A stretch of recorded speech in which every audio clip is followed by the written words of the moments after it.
ವರ್ಷಗಳ ಹಿಂದೆ ಅಲ್ಲಿ ಭೂಕುಸಿತವಾಗಿತ್ತು. 100ಕ್ಕೂ ಹೆಚ್ಚು ಮಂದಿ ಪ್ರಾಣ ಕಳ್ಕೊಂಡಿದ್ರು.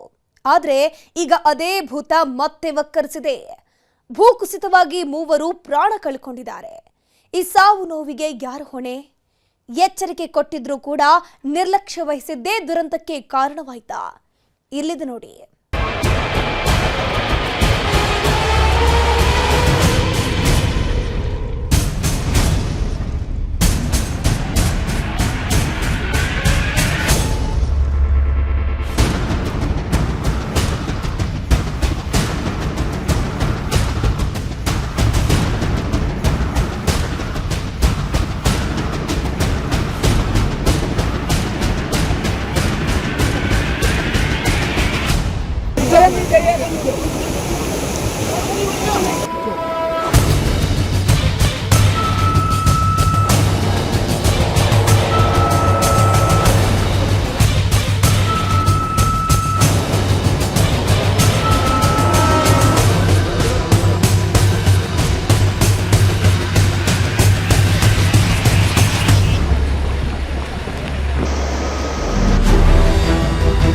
ಇದು ಭಯಾನಕ ಭೀಭತ್ಸ.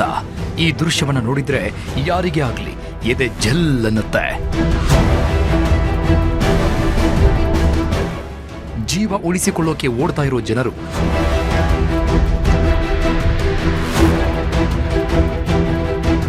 ಕೆಸರಿನ ಪ್ರವಾಹದಲ್ಲಿ ಕೊಚ್ಚಿ ಬಂದ ಟ್ಯಾಂಕರ್, ಕಂದಕಕ್ಕೆ ಬಿದ್ದಿರೋ ಮಿನಿ ಬಸ್, ಮಣ್ಣಿನಡಿಯಲ್ಲಿ ಸಿಲುಕಿರೋ ಮೃತದೇಹಗಳು. ಎಂಥವರೇ ಆಗ್ಲಿ ಈ ದೃಶ್ಯಗಳನ್ನ ನೋಡಿದ್ರೆ ಮೈ ನಡುಗುತ್ತೆ. ವೈನಾಡು ಈ ದುರಂತಕ್ಕೆ ಬೆಚ್ಚಿ ಬಿದ್ದಿದೆ.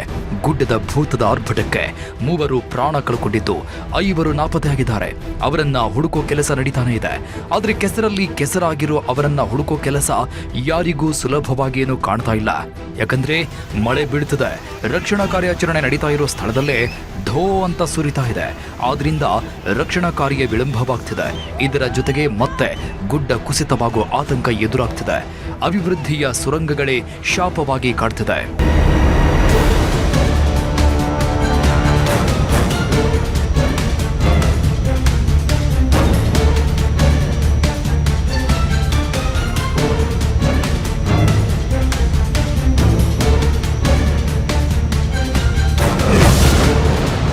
ವೈನಾಡು ಭೂಕುಸಿತ, ಸುರಂಗ ಅಭಿವೃದ್ಧಿಗೋ ಅವಸಾನಕ್ಕೋ? ಪ್ರಕೃತಿ ಮುನಿಸು, ವಯನಾಡು ತತ್ತರ, ಭೀಕರ ದುರಂತಕ್ಕೆ ಹೊಣೆ ಯಾರು? ಮತ್ತೆ ಕುಸಿಯುತ್ತಾ ಗುಡ್ಡದ ಮಣ್ಣು? ಹೇಗಿದೆ ರಕ್ಷಣಾ ಕಾರ್ಯಾಚರಣೆ? ಹೌದು, ವೈನಾಡು ದೇವರ ನಾಡು, ಕೇರಳದ ಸ್ವರ್ಗ. ಆ ಸ್ವರ್ಗದಲ್ಲಿ ಹಚ್ಚ ಹಸಿರಿನ ಬೆಟ್ಟ ಗುಡ್ಡಗಳೇ ಸೆಂಟರ್ ಆಫ್ ಅಟ್ರಾಕ್ಷನ್. ಆ ಬೆಟ್ಟ ಗುಡ್ಡಗಳ ನಡುವೆಯೇ ಕಟ್ಟಡಗಳನ್ನು ನಿರ್ಮಿಸಲಾಗಿದೆ. ಈ ಕಟ್ಟಡಗಳು ನೋಡೋಕೆ ಚೆನ್ನಾಗಿ ಕಂಡ್ರೂ ಕೆಲವು ವರ್ಷಗಳಲ್ಲಿ ಭೀಕರ ಭವಿಷ್ಯಕ್ಕೆ ಸಾಕ್ಷಿಯಾಗ್ತಿವೆ. ಗುಡ್ಡಗಳ ಪಕ್ಕದಲ್ಲಿ ಕಟ್ಟಿದ ಕಟ್ಟಡಗಳನ್ನು ಗುಡ್ಡವೇ ಆಹುತಿ ಪಡಿತಿದೆ. ಗುಡ್ಡದ ಭೂತ ಕಟ್ಟಡಗಳನ್ನು ಕಾಡುತ್ತಿದೆ. ಮಂಗಳವಾರ ಬೆಳಿಗ್ಗೆ ಆಗಿರೋದು ಕೂಡ ಇದೇನೆ. ಗುಡ್ಡದ ಬಳಿ ನಿರ್ಮಿಸುತ್ತಿದ್ದ ಸುರಂಗದಿಂದ ಗುಡ್ಡವೇ ಕುಸಿದು 3 ಬಲಿ ಪಡೆದಿದೆ. 5-6 ಮಂದಿ ನಾಪತ್ತೆಯಾಗಿದ್ದು, ಅವರನ್ನು ಹುಡುಕೋ ಕಾರ್ಯಾಚರಣೆ ಮಂಗಳವಾರದಿಂದ ಮುಂದುವರಿತಾನೇ ಇದೆ.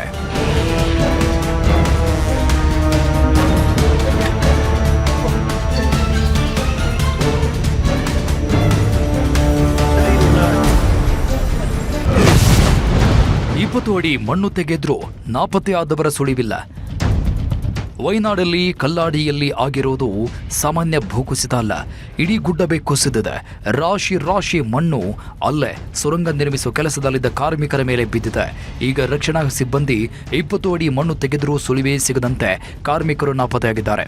ಕುಸಿದ ಮಣ್ಣನ್ನ ಲಾರಿಗಳಲ್ಲಿ ಮೆಪ್ಪಾಡಿ ಕಡೆಗೆ ಸಾಗಿಸಿ ರಕ್ಷಣಾ ಕಾರ್ಯ ನಡೆಸಲಾಗ್ತಿದೆ.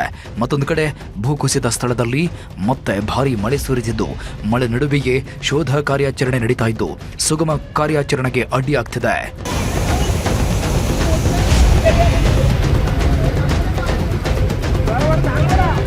ಪ್ರಕೃತಿಯ ಮುನಿಸಿಗೆ ವೈನಾಡು ತತ್ತರಿಸುತ್ತದೆ.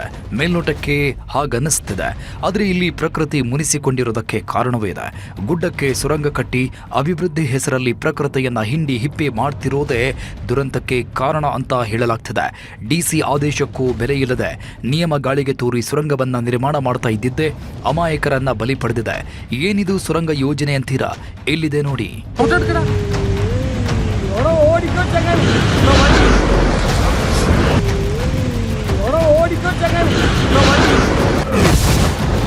ಅನಕ್ಕಂಪೋಯಿಲ್ ಕಲ್ಲಾಡಿ ಮೆಪ್ಪಾಡಿ ನಡುವಿನ ಸುರಂಗ ಮಾರ್ಗದಲ್ಲಿ ದುರಂತ ಸಂಭವಿಸಿದೆ. ಕೇರಳದಿಂದ ಕರ್ನಾಟಕ ಮತ್ತು ತಮಿಳುನಾಡಿಗೆ ಸಂಪರ್ಕ ಕಲ್ಪಿಸಲು ಈ ಸುರಂಗ ನಿರ್ಮಿಸಲಾಗ್ತಿತ್ತು. ಕೊಂಕಣ ರೈಲ್ವೆ ಕಾರ್ಪೊರೇಷನ್ನಿಂದ ಕಾಮಗಾರಿ ನಡೀತಿದ್ದು ಏಪ್ರಿಲ್ನಲ್ಲಿ ಸುಪ್ರೀಂ ಅನುಮೋದನೆ ಬಳಿಕ ಕಾಮಗಾರಿ ಶುರುವಾಗಿತ್ತು. ಸುರಂಗ ಯೋಜನೆಯ ಒಟ್ಟು ಉದ್ದ 8.73 ಕಿಲೋಮೀಟರ್ ಆಗಿದ್ದು 8.1 ಕಿಲೋಮೀಟರ್ ಭಾಗ ಸಂಪೂರ್ಣವಾಗಿ ಸುರಂಗ ಮಾರ್ಗವಾಗಿದ್ದು ಸುರಂಗ ಮಾರ್ಗದ ಅಂದಾಜು ವೆಚ್ಚ 2134.50 ಕೋಟಿ ಆಗಿತ್ತು.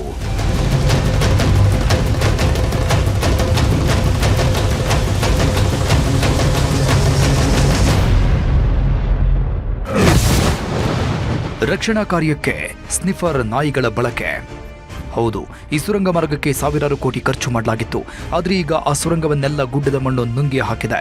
ಸುರಂಗವನ್ನ ಮಾತ್ರವಲ್ಲ, ಹಲವಾರು ಜೀವಗಳನ್ನು ತನ್ನೊಳಗೆ ಆ ಪೋಷಣ ತಗೊಂಡಿದೆ. ಎನ್ಡಿಆರ್ಎಫ್, ಅಗ್ನಿಶಾಮಕ ಮತ್ತು ರಕ್ಷಣಾ ಸೇವೆಗಳು, ಪೊಲೀಸ್ ಮತ್ತು ಇತರ ಏಜೆನ್ಸಿಗಳ ತಂಡಗಳು ಸ್ಥಳದಲ್ಲಿಯೇ ಇದ್ದುಕೊಂಡು ರಕ್ಷಣಾ ಕಾರ್ಯ ನಡೆಸುತ್ತಿವೆ. ಜೆಸಿಬಿಗಳಿಂದ ಮಣ್ಣನ್ನು ತೆರವು ಮಾಡಲಾಗ್ತಾ ಇದ್ದು ಸ್ನಿಫರ್ ನಾಯಿಗಳನ್ನ ಬಳಸಿ ನಾಪತ್ತೆಯಾದವರಿಗೆ ಶೋಧ ಕಾರ್ಯ ನಡೆಸಲಾಗ್ತಿದೆ.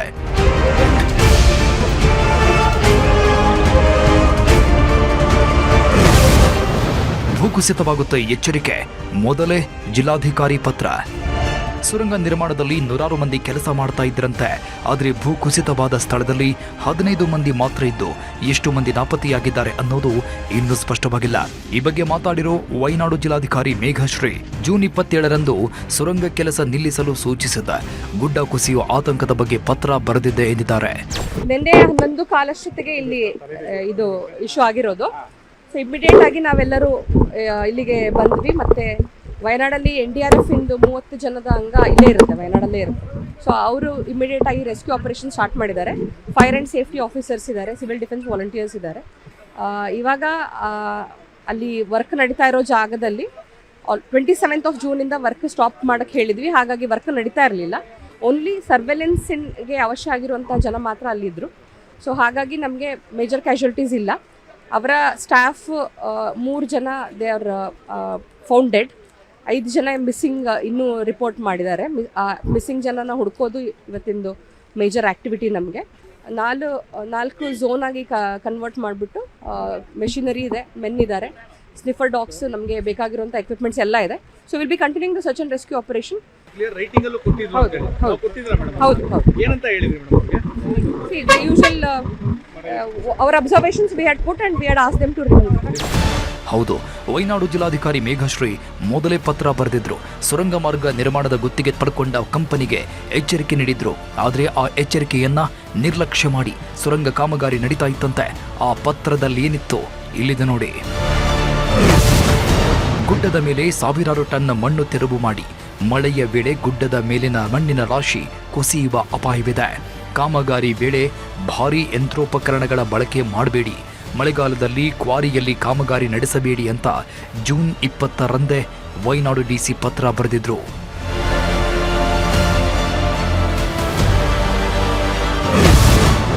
ನದಿಯಲ್ಲಿ ಬಸ್, ಕಾರು, ಕೆಲವು ಬೈಕ್ಗಳು ಪತ್ತೆ. ವೈನಾಡು ಜಿಲ್ಲಾಧಿಕಾರಿ ಮೊದಲೇ ಎಚ್ಚರಿಕೆ ನೀಡಿದ್ರು. ಆದರೆ ಆ ಎಚ್ಚರಿಕೆಯನ್ನ ಸುರಂಗ ನಿರ್ಮಾಣದ ಗುತ್ತಿಗೆ ಪಡ್ಕೊಂಡ ಕಂಪನಿ ಪರಿಗಣನೆಗೆ ತಗೊಂಡೇ ಇರಲಿಲ್ಲ. ಅದೇ ಈಗ ದುರಂತಕ್ಕೆ ಕಾರಣವಾಗಿದೆ. ಗುಡ್ಡ ಕುಸಿತವಾದ ಮೇಲೆ ಟ್ಯಾಂಕರ್ ಮತ್ತು ಮಿನಿ ಬಸ್ಗೆ ಮಾತ್ರ ಹಾನಿಯಾಗ್ತಿದೆ ಅಂತ ಹೇಳಲಾಗ್ತಿತ್ತು. ಆದರೆ ಅವಶೇಷಗಳೆಲ್ಲ ನದಿ ಪಾಲಾಗಿವೆ. ಮೀನಾಕ್ಷಿ ನದಿಯಲ್ಲಿ ಗುಡ್ಡ ಕುಸಿತದ ಅವಶೇಷಗಳು ಸಿಕ್ಕಿವೆ. ಗುಡ್ಡ ಕುಸಿತದ ವೇಳೆ ಬಸ್, ಕಾರ್, ಕೆಲವು ಬೈಕ್ಗಳು ಕೊಚ್ಚಿ ಹೋಗಿದ್ದು ಅವುಗಳೆಲ್ಲ ನದಿಯಲ್ಲಿ ಸಿಕ್ಕಿವೆ. ಮಣ್ಣಿನಡಿಯಲ್ಲಿ ಜೆಸಿಬಿ ಹೂತು ಹೋಗಿದ್ದು ಅದನ್ನು ಹೊರತೆಗೆಯಲಾಗಿದೆ. ಟನಲ್ಗೆ ಬಳಸಿದ್ದ ಕಬ್ಬಿಣದ ವಸ್ತುಗಳು ಕೂಡ ನದಿಯಲ್ಲಿ ಸಿಕ್ಕಿವೆ. ಇವುಗಳನ್ನು ಮೇಲಕ್ಕೆತ್ತಲು NDRF ತಂಡ ಹರಿಸಾಹಸ ಪಡ್ತಿದೆ. ಸದ್ಯ ನಾನೀಗ ಕಲ್ಲಾಡಿಯ ಮೀನಾಕ್ಷಿ ನದಿ ಹರಿಯುವಂಥ ಜಾಗದಲ್ಲಿದ್ದೇನೆ. ನಿನ್ನೆ ಕುಸಿದಂತಹ ಗುಡ್ಡ ಏನಿದೆ ಅದರ ಭೀಕರತೆ ಎಷ್ಟಿದೆ ಅನ್ನೋದನ್ನ ನಾನು ನಿಮಗೆ ತೋರಿಸ್ತಾ ಹೋಗ್ತೇನೆ. ತಾವು ದೃಶ್ಯದಲ್ಲಿ ನೋಡ್ತಾ ಇರ್ಬೋದು. ಈಗ ಆ 7ರಿಂದ 8 ಮಂದಿಯ ಪತ್ತೆಗಾಗಿ ಶೋಧ ಕಾರ್ಯ ಮುಂದುವರೆದಿರುವಂಥ ತಾವು ದೃಶ್ಯದಲ್ಲಿ ನೋಡ್ತಾ ಇದ್ದೀರಾ. ಒಂದು ಭಾಗದಲ್ಲಿ JCB ನಾಪತ್ತೆ ಆಗಿರುವಂಥವ್ರಿಗಾಗಿ ಶೋಧ ಕಾರ್ಯವನ್ನು ಮಣ್ಣನ್ನು ನದಿಗೆ ಹಾಕುವ ಮುಖಾಂತರ ನಡೆಸ್ತಾ ಇದೆ. ಮತ್ತೊಂದು ಭಾಗದಲ್ಲಿ ಅಂದರೆ ನನ್ನ ಬಲಭಾಗದಲ್ಲಿ ತಾವು ನೋಡ್ತಾ ಇರ್ಬೋದು ಯಾವ ರೀತಿ ಮೀನಾಕ್ಷಿ ನದಿಯಲ್ಲಿ ನಿನ್ನೆ ಗುಡ್ಡ ಕುಸಿದಿಂದಾಗಿ ಕೊಚ್ಚಿಕೊಂಡು ಬಂದಿರುವಂಥ ಬಸ್ ಇರ್ಬೋದು, ಸ್ಕೂಟರ್ ಇರ್ಬೋದು, ಇನ್ನಿತರ ವಾಹನಗಳು ಅಲ್ಲೇ ನಿಂತಿರುವಂಥದ್ದು. ಇನ್ನು ಮೀನಾಕ್ಷಿ ನದಿಯ ಹರಿತಾ ಇರುವಂಥ ಭೀಕರತೆ ಎಷ್ಟಿದೆ ಅಂತ ಹೇಳಿದ್ರೆ ಏನೇ ವಸ್ತುಗಳು ಸಿಕ್ಕಿದ್ರು ಸಹ ಕೊಚ್ಚಿಕೊಂಡು ಹೋಗುವಷ್ಟು ಮಟ್ಟಿಗೆ ಇಲ್ಲಿನ ಮಳೆಗೆ ಮೀನಾಕ್ಷಿ ನದಿ ತುಂಬಿ ಹರಿತಾ ಇದೆ. ಇನ್ನು ಮತ್ತೊಂದು ಭಾಗದಲ್ಲೂ ಕೂಡ ತಾವು ಗಮನಿಸಬಹುದು ಏನು ಬಂದಂತಹ ಮಣ್ಣು ಅಂದರೆ ಗುಡ್ಡ ಕುಸಿದಿಂದ ಬಂದಂಥ ಮಣ್ಣು ಏನಿದೆ ಇಲ್ಲಿ ಇದ್ದಂತಹ ಒಂದು ಮಸೀದಿ ಹಾಗೂ ಮನೆಯ ಮೇಲೆ ಅಪ್ಪಳಿಸಿರುವಂಥದ್ದು. ಅಲ್ಲೂ ಕೂಡ ಮಣ್ಣನ್ನು ತೆರವು ಕಾರ್ಯಾಚರಣೆಯನ್ನು JCB ಮಾಡ್ತಾ ಇದೆ. ಇನ್ನು ಇಲ್ಲಿ ಸ್ಥಳದಲ್ಲಿ ಎಷ್ಟು NDRFನವ್ರಿಗೆ ಎಷ್ಟು ಕಷ್ಟ ಆಗ್ತಾ ಇದೆ ಅಂತ ಹೇಳಿದ್ರೆ ತಾವು ದೃಶ್ಯದಲ್ಲಿ ನೋಡ್ತಾ ಇರ್ಬೋದು. ಕಾಲನ್ನು ಹಾಕಿದ್ರೆ ಕಾಲು ಸಂಪೂರ್ಣವಾಗಿ ನೆಲಕ್ಕೆ ಹೋಗುವಂಥ ಅಂದರೆ ಉಳಿತುಕೊಳ್ಳುವಂಥ ಕೆಲಸವೂ ಕೂಡ ಮುಂದಾಗುತ್ತೆ. ಮತ್ತೊಂದು ಕಡೆ ನಾನು ನಿಮಗೆ ತೋರಿಸ್ತೇನೆ. ಈ ಮಟ್ಟಿಗೆ ಅಂದರೆ ಒಂದು ಎಮ್ಮೆ ಹ್ಯಾಮಾರಿದ್ರು ಅಂದರೆ ಯಾಮಾರಿದ್ರು ಕೂಡ ಮಣ್ಣು ಕುಸಿತವಾಗುವಂತಹ ಪರಿಸ್ಥಿತಿ ಇಲ್ಲಿ ನಿರ್ಮಾಣ ಆಗಿದೆ. ಒಟ್ಟಾರೆಯಾಗಿ ಮೀನಾಕ್ಷಿ ನದಿಯ ದಡದಲ್ಲಿ ನಿನ್ನೆ ಆದಂತಹ ಗುಡ್ಡ ಕುಸಿತ ಏನಿದೆ ಇದು ಸಂಪೂರ್ಣವಾಗಿ ಇಲ್ಲಿನ ಸೌಂದರ್ಯದ ಚಿತ್ರಣವನ್ನೇ ಬದಲು ಮಾಡಿದೆ. 5 ಮಂದಿಯ ಪ್ರಾಣ ಉಳಿಸಿದ ಟ್ಯಾಂಕರ್. ಇಷ್ಟೆಲ್ಲ ಭೀಕರ ದುರಂತದ ನಡುವೆ ಅಲ್ಲೊಂದು ಪವಾಡವೇ ನಡೆದು ಹೋಗಿದೆ. ಕರ್ನಾಟಕದ ರಿಜಿಸ್ಟ್ರೇಷನ್ ಹೊಂದಿದ್ದ ಟ್ಯಾಂಕರ್ ಲಾರಿಯೊಂದು 5 ಜನರ ಪಾಲಿಗೆ ಸಾಕ್ಷಾತ್ ದೇವರಂತೆ ಬಂದು ಜೀವ ಉಳಿಸಿದೆ. ಗುಡ್ಡ ಕುಸಿಯುವ ಭೀಕರ ಸಂದರ್ಭದಲ್ಲಿ ಈ ಟ್ಯಾಂಕರ್ ರಸ್ತೆಯ ಬದಿಯಲ್ಲಿ ನಿಂತಿತ್ತು. ಗುಡ್ಡ ಕುಸಿದ ಬೆನ್ನಲ್ಲೇ ರಾಕ್ಷಸ ವೇಗದಲ್ಲಿ ಮಣ್ಣಿನ ಬೃಹತ್ ರಾಶಿ ರಸ್ತೆಯತ್ತ ತೇಲಿ ಬರುತ್ತಿತ್ತು. ಇದನ್ನು ಕಂಡು ದಿಕ್ಕು ತೋಚದಾದ ಸ್ಥಳೀಯ 5 ಜನ ಯುವಕರು ತಕ್ಷಣವೇ ಅಲ್ಲಿಂದ ಓಡಿದ್ದರು. ಟ್ಯಾಂಕರ್ ಕೂಡ ಆ ಕೆಸರಿನ ಪ್ರವಾಹದಲ್ಲಿ ಕೊಚ್ಚಿ ಬಂತು. ಅದರ ಹಿಂದೆಯೇ ಸ್ಥಳೀಯರು ಇದ್ದು ಇಡೀ ಮಣ್ಣಿನ ಮತ್ತು ಕಲ್ಲಿನ ಭಾರೀ ರಾಶಿಯನ್ನ ಆ ಟ್ಯಾಂಕರ್ ತಡೆದಿದೆ. ಇದರ ಪರಿಣಾಮವಾಗಿ 5 ಜನ ಯುವಕರು ಕೂದಲೆಳೆ ಅಂತರದಲ್ಲಿ ಬದುಕುಳಿದಿದ್ದಾರೆ.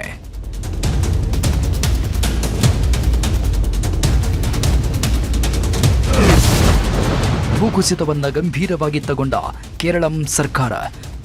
ವೈನಾಡು ಭೂಕುಸಿತಕ್ಕೆ ಇಡೀ ಕೇರಳಂ ಕಂಗಾಲಾಗಿದೆ. ಪದೇ ಪದೇ ಅದೇ ಪ್ರದೇಶದಲ್ಲಿ ಭೂಕುಸಿತ ಆಗ್ತಾ ಇದ್ದು ಸರ್ಕಾರ ಗಂಭೀರವಾಗಿ ಪರಿಗಣಿಸಿದೆ. ಭೂಕುಸಿತಕ್ಕೆ ಏನು ಕಾರಣ, ಯಾರ ನಿರ್ಲಕ್ಷ್ಯ, ದುರಂತಕ್ಕೆ ಯಾರು ಹೊಣೆ ಅನ್ನೋದನ್ನು ಪತ್ತೆ ಹಚ್ಚಲು ಕೇರಳಂ ಸರ್ಕಾರ ತನಿಖಾ ಸಮಿತಿಯೊಂದನ್ನು ನೇಮಿಸಿರುವುದಾಗಿ ಕೇರಳಂ ಸಿಎಂ VD ಸತೀಶನ್ ಘೋಷಿಸಿದ್ದಾರೆ.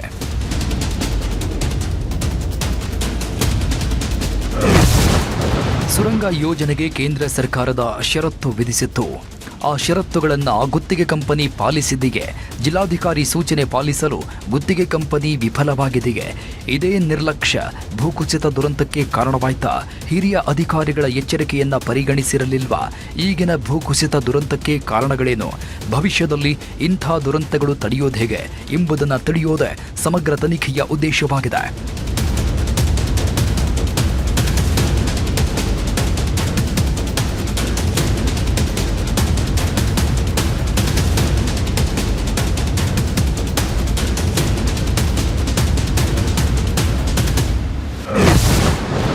ನೈಸರ್ಗಿಕ ದುರಂತವಲ್ಲ, ಸಚಿವರ ಗಂಭೀರ ಆರೋಪ.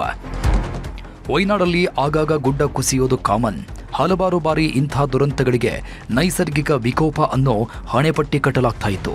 ಆದರೆ ಈಗ ಕೆಲವೆಡೆ ಇದು ನೈಸರ್ಗಿಕ ವಿಕೋಪವಲ್ಲ, ಮಾನವ ನಿರ್ಮಿತ ತಪ್ಪು ಅಂತ ಗಂಭೀರವಾಗಿ ಆರೋಪಗಳು ಕೇಳಿಬರ್ತವೆ. ವೈನಾಡು ಜಿಲ್ಲಾಧಿಕಾರಿಯ ಪತ್ರ ಇದಕ್ಕೆ ಪುಷ್ಟಿ ಕೊಡ್ತದೆ. ಟನಲ್ ನಿರ್ಮಾಣದ ವೇಳೆ ಯಾವುದೇ ಮುಂಜಾಗ್ರತಾ ಕ್ರಮಗಳನ್ನು ಕೈಗೊಂಡಿರಲಿಲ್ಲ ಎಂಬ ತನಿಖಾ ವರದಿಗಳು ಲಭ್ಯವಾಗಿವೆ.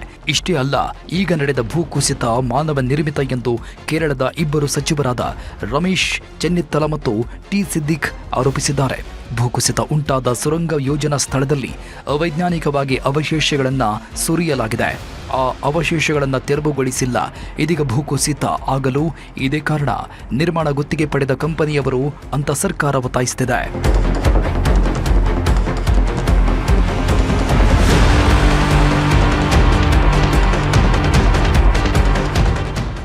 ವೈನಾಡು ಜಿಲ್ಲೆಯು ಕೇರಳದಲ್ಲೇ ಅತಿ ಹೆಚ್ಚು ಭೂಕುಸಿತಕ್ಕೆ ಒಳಗಾಗುವ ಪ್ರದೇಶ. ಇಲ್ಲೇ ಅತಿ ಹೆಚ್ಚು ಭೂಕುಸಿತ ಆಗುವುದಕ್ಕೆ ಕಾರಣವೂ ಇದೆ. ಹೌದು, ವೈನಾಡು ಪಶ್ಚಿಮ ಘಟ್ಟಗಳ ಸಾಲಿನಲ್ಲಿ ಬರುತ್ತದೆ.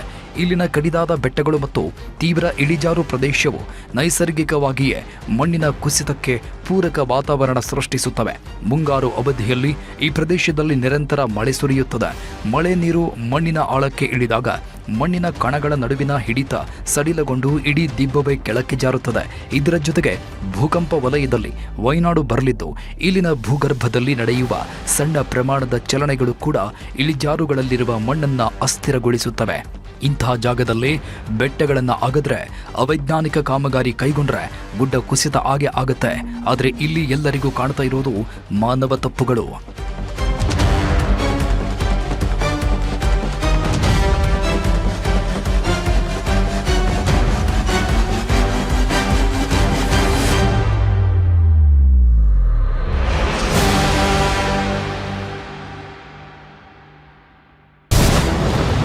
ಸಮರೋಪಾದಿಯಲ್ಲಿ ನಡೀತಿದೆ ರಕ್ಷಣಾ ಕಾರ್ಯ. ಮಣ್ಣು ತೆಗೆಯುತ್ತಿದ್ದಾರೆ ಬರೋಬ್ಬರಿ 170 ಸಿಬ್ಬಂದಿ. ಮತ್ತೆ ಗುಡ್ಡ ಕುಸಿತ ಭೀತಿ, ರಕ್ಷಣಾ ಕಾರ್ಯಕ್ಕೆ ಆತಂಕ. ವೈನಾಡಲ್ಲಿ ಗುಡ್ಡ ಕುಸಿತದ ಸ್ಥಳದಲ್ಲಿ ಬುಧವಾರ ಮುಂಜಾನೆಯಿಂದಲೇ ಯುದ್ಧೋಪಾದಿಯಲ್ಲಿ ರಕ್ಷಣಾ ಕಾರ್ಯಾಚರಣೆ ನಡೀತಾ ಇದೆ. ಎನ್ಡಿಆರ್ಎಫ್, ಸ್ಥಳೀಯ ಪೊಲೀಸರು ಹಾಗೂ ಭದ್ರತಾ ಸಿಬ್ಬಂದಿ ಸೇರಿದಂತೆ 170ಕ್ಕೂ ಹೆಚ್ಚು ಜನ ಮಣ್ಣು ತೆಗೆಯುವ ಕೆಲಸದಲ್ಲಿ ನಿರತರಾಗಿದ್ದಾರೆ. ಆದರೆ ಆಗಾಗ ಸುರಿತಾ ಇರುವ ಧಾರಾಕಾರ ಮಳೆ ಕಾರ್ಯಾಚರಣೆಗೆ ಪದೇ ಪದೇ ವಿಘ್ನ ತರುತ್ತಿದೆ. ಮಳೆಯ ಕಾರಣದಿಂದ ಇಡೀ ಮಣ್ಣು ಕೆಸರುಮಯವಾಗಿದ್ದು ಒಂದೇ ಒಂದು ಹೆಜ್ಜೆ ಇಡಲು ಸಾಧ್ಯವಾಗದಂತಹ ಅತ್ಯಂತ ಕಠಿಣ ಪರಿಸ್ಥಿತಿ ಆ ಸ್ಥಳದಲ್ಲಿ ನಿರ್ಮಾಣವಾಗಿದೆ. ಗುಡ್ಡ ಕುಸಿತದ ಬಳಿ ಮಳೆಯಿಂದಾಗಿ ಮತ್ತಷ್ಟು ಪ್ರದೇಶ ಕುಸಿಯುವ ಆತಂಕ ಇರುವುದರಿಂದ ಕಾರ್ಯಾಚರಣೆಗೆ ಕೊಂಚ ಬ್ರೇಕ್ ಕೊಟ್ಟು ನಂತರ ಕೇವಲ ಹಿಟಾಚಿ ಯಂತ್ರಗಳ ಮೂಲಕ ಮಾತ್ರ ಮಣ್ಣು ತೆರವು ಮಾಡಲಾಗುತ್ತಿದೆ. ಸೇತುವೆ ಬದಿಯ ನಿವಾಸಿಗಳ ಸ್ಥಳಾಂತರ. ಭೂಕುಸಿತದಿಂದ ಸೇತುವೆ ಸಂಪೂರ್ಣ ಮುಚ್ಚಿ ಹೋಗಿದೆ. ಆ ಸೇತುವೆಯ ಅಕ್ಕಪಕ್ಕದ ನಿವಾಸಿಗಳು ಆತಂಕಕ್ಕೆ ಒಳಗಾಗಿದ್ದಾರೆ. ಆದ್ದರಿಂದ ಸೇತುವೆಯ ಎರಡೂ ಬದಿಗಳಲ್ಲಿ ಸಿಲುಕಿರುವ ನಿವಾಸಿಗಳಿಗಾಗಿ ಮುಂಡಕೈ ಅರಣ್ಯ ಠಾಣೆ ಮತ್ತು ಚೂರಲ್ಮಲ ಚರ್ಚ್ ಹಾಲ್ನಲ್ಲಿ ತಾತ್ಕಾಲಿಕ ಆಶ್ರಯಗಳನ್ನು ವ್ಯವಸ್ಥೆ ಮಾಡಲಾಗಿದೆ. ಶಾಲಾ ಮಕ್ಕಳ ಸುರಕ್ಷತೆಯನ್ನು ಖಚಿತಪಡಿಸಿಕೊಳ್ಳಲು ಮತ್ತು ಎರಟುಕುಂಡು, ಅಟ್ಟಮಲ, ಮಮ್ಮಿಕ್ಕುನ್ನು ಮತ್ತು ಅಂಬೇಡ್ಕರ್ ಕಾಲೋನಿ ಸೇರಿದಂತೆ ಹಲವು ಪ್ರದೇಶಗಳಿಂದ ನಿವಾಸಿಗಳನ್ನು ಸ್ಥಳಾಂತರಿಸಲು ಅಧಿಕಾರಿಗಳು ಕ್ರಮ ಕೈಗೊಂಡಿದ್ದಾರೆ. ಜಿಲ್ಲಾಡಳಿತದ ಹಿಂದಿನ ನಿರ್ದೇಶನಗಳನ್ನು ಅನುಸರಿಸಿ ಭಾರೀ ಮಳೆಯಿಂದಾಗಿ ಸುರಂಗ ಸ್ಥಳದಲ್ಲಿ ನಿರ್ಮಾಣ ಕಾರ್ಯವನ್ನು ಈಗಾಗಲೇ ಸ್ಥಗಿತಗೊಳಿಸಲಾಗಿದೆ.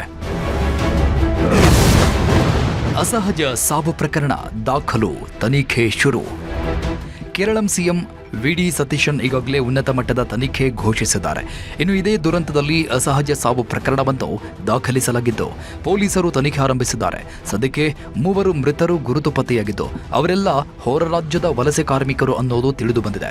ಮಧ್ಯಪ್ರದೇಶದ ಚಂದ್ರಬಾನ್, ಬಿಹಾರದ ಬಿಕಾಶ್ ಕುಮಾರ್ ಮತ್ತು ಜಾರ್ಖಂಡ್ನ ಅನ್ಮೋಲ್ ಮೃತಪಟ್ಟವರೆಂದು ಗುರುತಿಸಲಾಗಿದೆ. ಘಟನೆಯಲ್ಲಿ ಗಾಯಗೊಂಡಿರುವ ಗಾಯಾಳುಗಳನ್ನು ಮೆಪ್ಪಾಡಿ ವಿಮ್ಸ್ ಆಸ್ಪತ್ರೆಯಲ್ಲಿ ಚಿಕಿತ್ಸೆ ಕೊಡಿಸಲಾಗುತ್ತಿದೆ. ಚಿಕಿತ್ಸೆ ಪಡಿತಾ ಇರೋರ ಪೈಕಿ 2 ಸ್ಥಿತಿ ಗಂಭೀರವಾಗಿದೆ. ಸಣ್ಣ ಪುಟ್ಟ ಗಾಯಗಳಾದವರನ್ನ ಪ್ರಾಥಮಿಕ ವೈದ್ಯಕೀಯ ಚಿಕಿತ್ಸೆ ಪಡೆದ ನಂತರ ಪರಿಹಾರ ಶಿಬಿರಗಳಿಗೆ ಸ್ಥಳಾಂತರಿಸಲಾಗಿದೆ. ವೈನಾಡು ದುರಂತದಲ್ಲಿ ರಕ್ಷಣಾ ಕಾರ್ಯ ಮತ್ತು ಪರಿಹಾರ ಕಾರ್ಯ ವೇಗವಾಗಿ ನಡೀತಾ ಇದೆ. ಗುತ್ತಿಗೆ ಕಂಪನಿ ದಿಲೀಪ್ ಬಿಲ್ಡ್ಕಾನ್ ನಿರ್ಲಕ್ಷ್ಯ ವಹಿಸುತ್ತಿದೆ ಅಂತ ಹೇಳಲಾಗ್ತಿದ್ದು ಆ ಕಂಪನಿಯ ಮೇಲೆ ಗಂಭೀರ ಆರೋಪಗಳನ್ನು ಮಾಡಲಾಗ್ತಿದೆ. ಆದರೆ ಈ ಆರೋಪಕ್ಕೆ ಸ್ಪಷ್ಟನೆ ಕೊಡ್ತಿರೋ ಗುತ್ತಿಗೆ ಕಂಪನಿ ತಪ್ಪು ನಮ್ದೇನೂ ಇಲ್ಲ ಅಂತಿದೆ. ಕೇಂದ್ರ ಸರ್ಕಾರದ ಷರತ್ತುಗಳ ಅನ್ವಯ ಕಾಮಗಾರಿ ನಡೀತಾ ಇದೆ. ಭಾರೀ ಮಳೆಯ ಕಾರಣಕ್ಕೆ ದುರಂತ ನಡೆದಿದೆ. ವೈನಾಡಿನಲ್ಲಿ ಮಳೆಗೆ ಭೂಕುಸಿತ ಸಾಮಾನ್ಯ. ಎಲ್ಲ ಸುರಕ್ಷತೆ ತೆಗೆದುಕೊಂಡೇ ಕಾಮಗಾರಿ ನಡೆಸಲಾಗಿದೆ. ನಮ್ಮ ಕಡೆಯಿಂದ ತಾಂತ್ರಿಕ ದೋಷ ಸಂಭವಿಸಲು ಕಡಿಮೆ ಅವಕಾಶ ಇದೆ. ಹೆಚ್ಚುವರಿ ಸುರಕ್ಷತೆಗೆ ನಾವು ಸಿದ್ಧರಿದ್ದೇವೆ. ತನಿಖೆಗೆ ನಾವು ಸಂಪೂರ್ಣ ಬದ್ಧರಾಗಿದ್ದೇವೆ ಎಂದಿದೆ ಗುತ್ತಿಗೆ ಪಡೆದ ಕಂಪನಿ. ಕೇರಳ ಸರ್ಕಾರ ಗುತ್ತಿಗೆ ಕಂಪನಿ ಮೇಲೆ ಆರೋಪ ಮಾಡ್ತಾ ಇದ್ರೆ ಗುತ್ತಿಗೆ ಕಂಪನಿ ನಮ್ದೇನೂ ತಪ್ಪಿಲ್ಲ ಅಂತದೆ. ಈ ಬೆನ್ನಲ್ಲೇ ಭೂಕುಸಿತದಲ್ಲಿ ಮೃತಪಟ್ಟವರ ಕುಟುಂಬಗಳಿಗೆ 5 ಲಕ್ಷ ರೂಪಾಯಿಗಳ ಆರ್ಥಿಕ ನೆರವು ನೀಡುವುದಾಗಿ ಕೇರಳಂ ಸಿಎಂ ವಿಡಿ ಸತೀಶನ್ ಘೋಷಿಸಿದ್ದಾರೆ. ಮೃತ ಕಾರ್ಮಿಕರ ಶವಗಳನ್ನು ಅವರ ತಾಯ್ನಾಡಿಗೆ ತರಲಾಗುವುದು. ಅಪಘಾತದಲ್ಲಿ ಗಾಯಗೊಂಡು ಚಿಕಿತ್ಸೆ ಪಡಿತಾ ಇರುವವರು ವೆಚ್ಚವನ್ನು ಸರ್ಕಾರ ಭರಿಸುವುದಾಗಿಯೂ ಘೋಷಿಸಿದ್ದಾರೆ. ಮೆಪ್ಪಾಡಿ ಸಮುದಾಯ ಆರೋಗ್ಯ ಕೇಂದ್ರದಲ್ಲಿ ನಿಯಂತ್ರಣ ಕೊಠಡಿ ತೆರೆಯಲಾಗಿದೆ. ಮೆಪ್ಪಾಡಿ ಸಮುದಾಯ ಆರೋಗ್ಯ ಕೇಂದ್ರದ ವೈದ್ಯರು ಸೇರಿದಂತೆ ಆರೋಗ್ಯ ಕಾರ್ಯಕರ್ತರು ದಿನವಿಡೀ ಸೇವೆ ಸಲ್ಲಿಸುವಂತೆ ಖಾತ್ರಿಪಡಿಸಿಕೊಳ್ಳಲಾಗಿದೆ. ದುರಂತದಲ್ಲಿ ನಿರ್ಲಕ್ಷ್ಯ, ಮಾನವ ಹಕ್ಕು ಆಯೋಗ ಎಂಟ್ರಿ. ವಯನಾಡು ದುರಂತದಲ್ಲಿ ನಿರ್ಲಕ್ಷ್ಯದ ಆರೋಪಗಳ ಕುರಿತು ತನಿಖೆಗೆ ಮಾನವ ಹಕ್ಕುಗಳ ಆಯೋಗ ಆದೇಶಿಸಿದೆ. ಸುರಂಗ ಯೋಜನೆಯ ಗುತ್ತಿಗೆದಾರರು ಮತ್ತು ಸರ್ಕಾರಿ ಇಲಾಖೆಗಳ ಕಡೆಯಿಂದ ನಿರ್ಲಕ್ಷ್ಯ ಆರೋಪ ಕೇಳಿಬಂದಿದ್ದು, ಇದನ್ನೇ ತನಿಖೆ ನಡೆಸಲು ಮಾನವ ಹಕ್ಕುಗಳ ಆಯೋಗ ಆದೇಶಿಸಿದೆ.